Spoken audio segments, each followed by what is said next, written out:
नमस्कार दोस्तों, स्वागत है आपका हमारे इस चैनल धूप धुनुची आरती में। दोस्तों, आज मैं आपसे जिस विषय में बात करूंगा उस विषय में जो है आप लोगों को थोड़ा नया लग सकता है ये जो विषय है, पर ये विषय जो है ना बहुत महत्वपूर्ण विषय है। वो ये है कि आज्य नैवेद्य और धूप नैवेद्य, इसके बारे में जो है मैं आज आपसे बातें करने वाला हूँ। आज्य जो होता है वो घृत को कहा जाता है, जो गव्य घृत होता है उसे जो है आज्य कहा जाता है। कहा जाता है कि कपिला धेनु के दुग्ध से जो घृत बनता है, जो गव्य घृत बनता है, यानी कि देसी गाय के दुग्ध से जो घृत बनता है, वो पीले प्रकार के जो घृत होते हैं वही जो है आज्य है, यानी कि गव्य घृत होना चाहिए। मूल विषय जो है घृत जो है वो नैवेद्य के रूप में जब निवेदन हो रहा है तो उसे आज्य नैवेद्य कहा जाता है।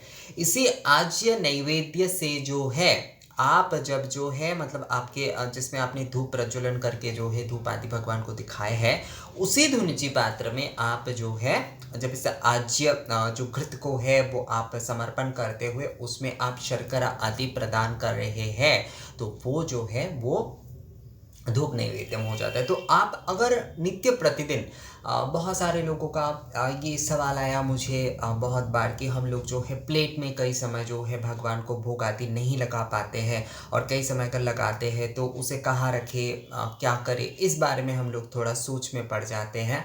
क्योंकि कई के घर में जो है अलग अलग कई प्रकार के चलन होते हैं। कई हर किसी के ना अपने मानसिक जो विषय होता है वो अलग होता है, मतलब हर किसी के सोच अलग होते हैं। कई लोग जो है प्रसाद जो है वो किचन में खाने आदि में मिला देते मिश्री आदि, पर कई लोग ऐसा नहीं करना चाहते क्योंकि वो समझते कि उससे जो है प्रसाद की अवमानना होगी या फिर झूठा हो जाएगा। तो बहुत सारे लोगों का ये कहना है कि क्या हम भगवान को प्रत्यक्ष रूप से जो है ये धूप आदि के माध्यम से ही जो है हम जो है प्रसाद अर्पण कर सकते हैं या नहीं। तो हाँ, बिल्कुल, आज्य नैवेद्य और ये जो धूप नैवेद्यम है इसके माध्यम से जो है आप प्रत्यक्ष रूप में भगवान को प्रसाद निवेदन कर सकते हैं, यानी कि नैवेद्य निवेदन कर सकते हैं। इसमें सर्वप्रथम आपको आज्य नैवेद्य निवेदन करना है, यानी कि घृत जो है वो आपको निवेदन करना है, और उसके बाद जो है धूप नैवेद्यम आपको सामग्री आदि के साथ गुड़ घी आदि के साथ जो है आपको धूप नैवेद्यम भगवान को प्रदान करना है। मान लीजिए प्रतिदिन आपने जो है एक कटोरी में आपने 2 चम्मच घी ले लिए है, तो उस घी को जो है आपने भगवान को अर्पण कर दिए। आज जो नैवेद्य जब प्रदान के विषय आ रहे हैं तो उस समय जो है आप मान लीजिए आप माँ दुर्गा को अर्पण कर रहे हो, तो एतस्मै बंग आज्य नैवेद्यान्मे तस्मै बंग आज्य नैवेद्यान्मे तस्मै बंग आज्य नैवेद्यान्मे, इस प्रकार से जो है आप आज्य नैवेद्य को शोधन आदि करके जो प्रोसेस होता है उस प्रोसेस से जो है आज्य नैवेद्य आपने निवेदन किया। अब उस आज्य नैवेद्य, बहुत सारे लोग शर्करा नैवेद्य भी इसके साथ करते हैं, पर अगर आप धूप नैवेद्यम कर रहे हैं तो उसमें आज्य नैवेद्यम करके उसके बाद उस आज्य को लेकर, यानी कि वो घृत लेकर जो है आप उस धुनुची धूप में आप प्रज्वलित जो धूप है उसमें आप प्रज्वलित जो मतलब धूप अंगार जो है उसमें जो है आप उस घृत को दीजिए। और धूप अंगार का मतलब अब यहाँ पर कोयला आदि समझ मत लीजिएगा, ये जो है नारियल के छिलके आदि से ही प्रज्वलन करना होगा जो धूप जलाने के नियम है। तो उसमें ही जो है उसे एक्चुअली मैं समझाने के लिए आप लोगों को धूप अंगार बोल रहा हूँ दोस्तों। तो उसमें जो है आप जो है वो घृत जो है यानी कि आज्य जो है वो आप अर्पण करिए, और उसके साथ साथ बताशा, मिश्री या फिर गुड़ आदि आप दे सकते हैं, शहद आप दे सकते हैं। इस माध्यम से जो है प्रत्यक्ष रूप से आप नित्य प्रतिदिन जो है ना आज्य नैवेद्यम और धूप नैवेद्यम भगवान को प्रदान कर सकते हैं। ये जो है ये हो जाता है आपका नैवेद्य, प्रत्यक्ष रूप में एक नैवेद्य प्रदान। और ये प्रत्यक्ष रूप में क्यों? क्योंकि आप जो है अग्नि माध्यम से जो है ये भोग अर्पण कर रहे हैं। अग्नि माध्यम से जब हम भोग अर्पण आदि करते हैं तो उससे जो है वो प्रत्यक्ष निवेदन हो जाता है।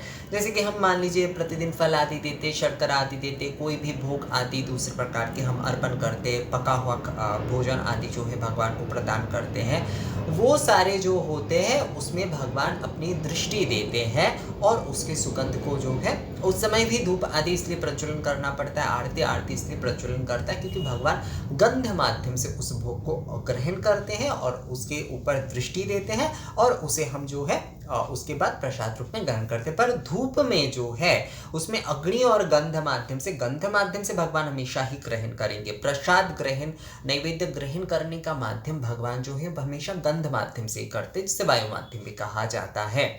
तो अग्नि के माध्यम से, और जैसे अग्निहोत्र आदि करते हैं, यज्ञ आदि में जिस तरह से नैवेद्य प्रदान किए जाते हैं, तो धूप में भी जो है आज्य जो नैवेद्य होगा वो आप अर्पण करिए, और उसमें जो है आप गुड़ शर्करा आदि भी जो है आप सामग्री के साथ अर्पण करिए। बहुत सारे लोग कहते हैं कि ये हमारे इस तरफ प्रचलित नहीं है, ये हमारे इस तरफ हमने नहीं देखा है। आप सभी चीज़ें देखेंगे, ऐसा ज़रूरी नहीं है। सभी को ऐसा लगता है कि हमारे यहाँ पर तो ये प्रचलन नहीं है, हमारे यहाँ पर तो हमने इसे नहीं देखा है, तो मतलब ये शायद सही नहीं है। देखिए, सही गलत की यहाँ पर विषय नहीं है, यहाँ पर है कि विधियों की भिन्नता। आपके वहाँ पर शायद यही विधि जो है आपको शायद दूसरे प्रकार से देखने को मिलेगा, पर आपने शायद कभी खोजा ही नहीं है। तो ये हो जाता है नैवेद्य देने का एक प्रकार जो है। नैवेद्य, आज्य नैवेद्य और धूप नैवेद्यम जो है माध्यम से नैवेद्य देने का एक नित्य विधि होता है ये, कि आप जो है प्रतिदिन प्लेट आदि में ना लगाकर इस प्रकार से आप भगवान के नैवेद्य आदि जो है भगवान को प्रदान कर रहे हैं। और इसके साथ पुनराचमणीय आदि जिस नियम विधि नियम से आएगा, बिल्कुल उसी नियम से ही आपको ये सारी चीज़ें देना है। पुनराचमणीय आदि जो है, बहुत सारे लोग पूछते हैं कि अगर हम धूप नैवेद्यम आदि करते तो क्या पुनराचमणीय देना ज़रूरी है? हाँ, बिल्कुल ज़रूरी है। आप नैवेद्यम जहाँ पर भी कर रहे हैं वहाँ पर आपको जो पुनराचमणीय है वो आपको देना ही होगा। पुनराचमणीय वहाँ पर आवश्यक रूप से देना होता है दोस्तों।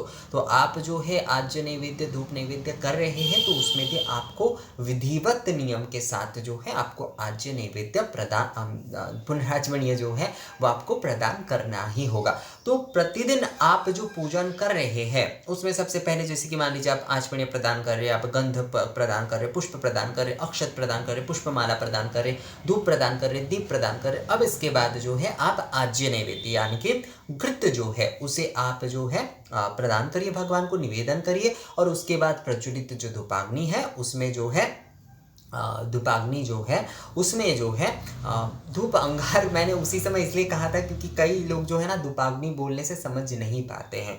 तो धूपाग्नि और धूप अंगार जो है वो सेम है। इसमें इससे कोयला का कोई संबंध नहीं है, किसी भी प्रकार का कोई संबंध नहीं है। छिलके आदि या फिर कंडे आदि से जो धूपाग्नि जलाई जाती है उसे ही जो है मैं समझाने के लिए ये कहता हूँ कभी कभी दोस्तों। तो धूपाग्नि में जो है उसके बाद आपको वो आज्य नैवेद्य जो है वो आपको अर्पण कर देना है। 2 बार कम से कम जो है आपको देना ही चाहिए। और उसके बाद जो है जो शर्करा आदि है और सामग्री आदि जो भी औषधि सामग्री आदि है, मान लीजिए गुग्गल आदि, ये सब कुछ जो है चंदन आदि, ये सब कुछ भी आप प्रदान कर सकते हैं।